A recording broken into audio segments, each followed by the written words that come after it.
दिल्ली के जंतर मंतर पर प्रोटेस्ट कर रहे इंटरनेशनल रेसलर्स अपने राष्ट्रीय पुरस्कार और गोल्ड मेडल सरकार को लौटाना चाहते हैं। मेडल को हम भारत सरकार से वापस ही लौटा देंगे। जो अवार्ड भी है, जो मेडल भी हमने जीते, क्योंकि इन्हें सिर्फ सुप्रीम कोर्ट पर भरोसा था। और क्यों दिल्ली पुलिस एक महिला पत्रकार की रात में कपड़े फाड़ दिए। मेरे कपड़े भी फाड़ दिए ये मेरे कपड़े फाड़ दिए हैं। आज के बाद कोई भी महिला पहलवान भारत के लिए मेडल नहीं लाना चाहेगी, क्योंकि हमारा देश और हमारे देश की सरकार हमारे खिलाड़ियों की सम्मान नहीं करता। तो आइए समझते हैं आज के इस वीडियो में कि यह ओलंपिक गोल्ड मेडलिस्ट रेसलर्स प्रदर्शन क्यों कर रहे हैं और ये पहलवान चाहते क्या है। क्या सच्चाई यही है जो हमें दिखाया जा रहा है या कुछ और। इस प्रदर्शन के बाद हमारे आने वाले फ्यूचर जनरेशन के खिलाड़ियों पर इसका क्या असर पड़ेगा और हमारे समाज पर। India's top wrestlers continue their protest in Delhi's Jantar Mantar. The Supreme आखिर दम तक लड़ते रहेंगे, कायम में मरना ही चुना।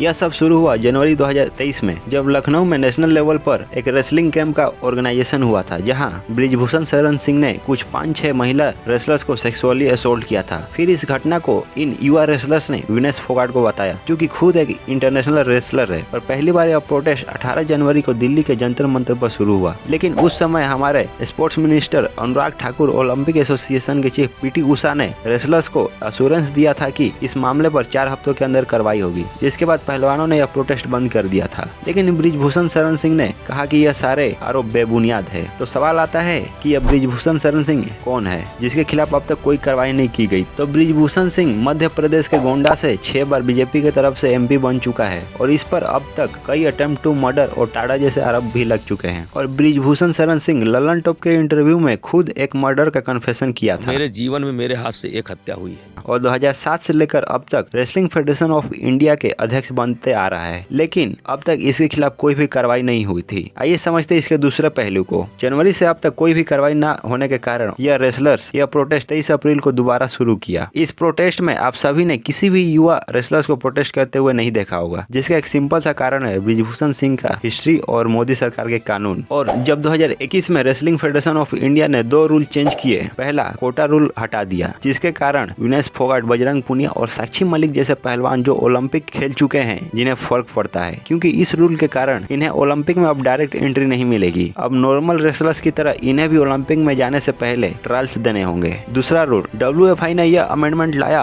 कि अब हर स्टेट का नेशनल्स में कोटा फिक्स हो जाएगा, क्योंकि रेलवे और हरियाणा जैसे टीमों की कई टीमें जाती थी। लेकिन इस रूल के कारण अब हर स्टेट के खिलाड़ियों को नेशनल्स में बराबर मौका मिलेगा। और तीसरा कारण, टोक्यो ओलंपिक 2020 में महिला रेसलर विनेश फोगाट को सस्पेंड कर दिया गया था WFI के द्वारा, क्योंकि विनेश फोगाट ने ओलंपिक में एक स्पॉन्सर का लोगो डाला था जिसे WFI अलाउ नहीं करता है। तब से हरियाणा फेडरेशन और WFI के बीच मतभेद चल रहा है। लेकिन दिल्ली पुलिस और मोदी सरकार पर सवाल उठने तब शुरू हो गए जब शांतिपूर्ण रूप से प्रदर्शन कर रहे पहलवानों के साथ खटिये के लिए रात में मारपीट किया गया। इसके बाद पहलवानों ने सरकार को अपने सारे पुरस्कार लौटाने की धमकी दे डाली और पुलिस इन रेसलर्स को मदद करने वाले लोगों और इनके मदद करने से और इनके पास जाने से रोक रही थी। जहाँ मोदी सरकार एक तरफ राहुल गांधी जैसे नेता को एक टिप्पणी के कारण उनकी सदस्यता रद्द कर दी, वहीं इस मामले पर कोई भी कार्रवाई नहीं की जा रही थी। और इस प्रोटेस्ट पर पत्रकारों को भी रिपोर्टिंग करने से भी रोका जा रहा था। और एक महिला पत्रकार की तो दिल्ली पुलिस ने रात में कपड़े तक फाड़ दिए। लेकिन 28 अप्रैल को दिल्ली पुलिस ने 7 फीमेल रेसलर्स के आधार पर 2 FIR फाइल किए। लेकिन सुप्रीम कोर्ट ने